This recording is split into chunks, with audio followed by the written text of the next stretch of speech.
have a God-given talent, you know, and he worked his butt out. He's a self-made player.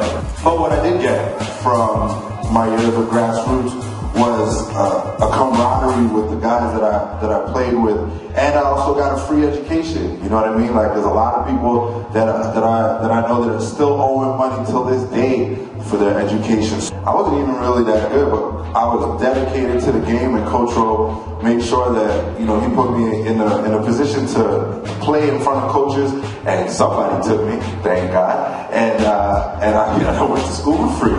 Yes, I did. Give him a hand of applause for Shaquan Barrett. And I was like, hey, young man, what's your name? And he was like, Junior, but he had the small, you know, he hadn't, his voice hasn't changed yet, so he was like, Junior, you know? He was still a baby, you know, just like Andrea, just like Nene and Suzette, you know, and other mothers. You're not getting through their son until you come through them and come proper, or it's not happening. Michael Barco. Come on, this is just God's gift. The scholarship is a favor. The list is a long list. Tristan Thompson. A plaque here, a jersey that my son Ravon did over here, and you know, she prayed her son to the NBA, and he's there. Coach Rowe, keep doing and don't look back. And let us stand beside the Coach Rowe and help him take the next kids to the next level. Amen.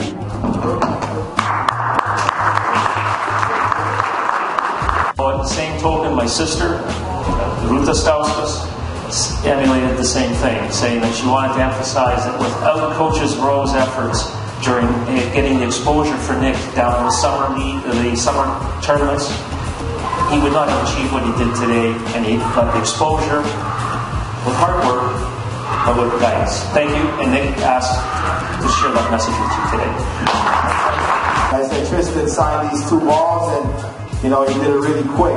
You know, can I get let me have Tristan Thompson's younger brother, Daniel, come up here. Little Daniel. All right, thank you.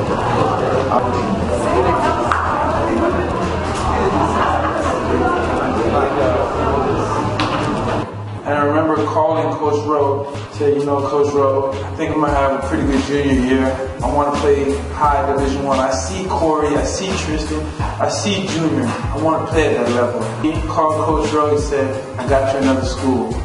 And I ended up playing NCAA tournament and went to the Sweet 16, and memories I'm going to have for a lifetime now. Towards young, and I see this light-skinned 6'5" kid, you know, walking down the street. So I turned, I pulled in the next street, right past him, and then I opened the window and I said, hey, over here, come over here. Right? And he's looking at me like, is this guy gonna kidnap me or what? You know? So I kind of stuck my shirt out and said, you know, I'm a coach.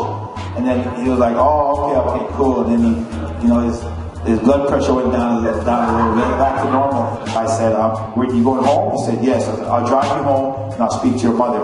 So I went to his house, his mom lived. Right away, I didn't waste any time at all. I said, you know, by the way, where does Dwight want to go to college?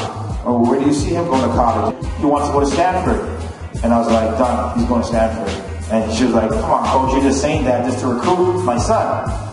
How can you say he's going to go to Stanford? I'm like, just trust me, you know, if your son plays for Grassroots and he wants to go to Stanford, he's going to go to Stanford. And as you all know, he went to Stanford. I made that call right away, and I was like, coach, I got somebody for you. And he was like, bro, I know you know your stuff, you know your players. Tell me who the kid is, where he goes to school, I'm there.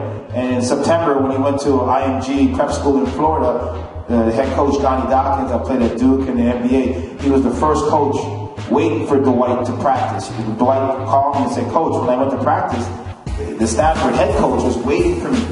You know, 8 o'clock in the morning, waiting to watch me play. And after that, you know, they went from there.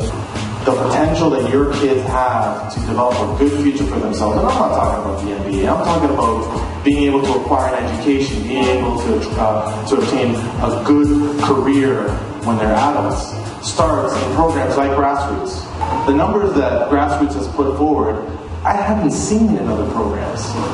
How many thousands of kids have gone through Grassroots? How many hundreds of kids have gone on to some level of post-secondary education because of what Grassroots has helped them achieve?